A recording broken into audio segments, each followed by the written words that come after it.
Add Grand Forks to the list of cities nationwide to experience a protest march. Law enforcement were concerned about today's protest possibly turning violent. So far, that hasn't been the case.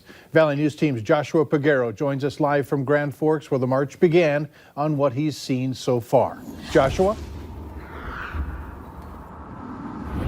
Mike, there were pockets of people lingering around like around 4 in the afternoon, but right now things are clear. It appears that demonstrators have followed through on their promise to keep a peaceful march for this. Now, this march was held to honor George Floyd, who was killed in police custody, while police custody in Minneapolis, and 4 officers were arrested. Today's event started at around noon, and so a lot of the people were yelling and holding up signs that said "No justice, no peace," Black Lives Matter. They were marching through downtown Fargo. One of those in attendance was actually Police Chief Mark Nelson. He said it was hard for him to be over here, but he wanted to do it. Last week, his officer, Cody Holte, was killed in the line of duty.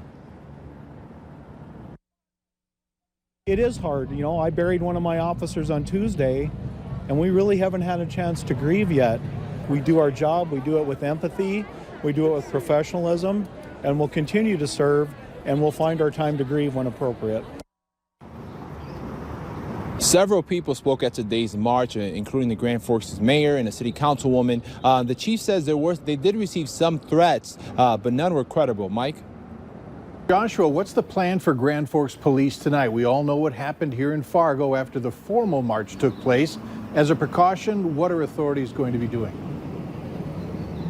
Well, one of the things that Chief Nelson did say was that he met with organizers before this took place, and he promised not to have a beefed up police presence as long as it went peaceful. As opposed for tonight, they're operating just as normal. There are going to be vehicles patrolling around Grand Forks. But again, this was a peaceful march, and a lot of people are happy that it was. Reporting live in Grand Forks, Joshua Peguero, Valley News Live.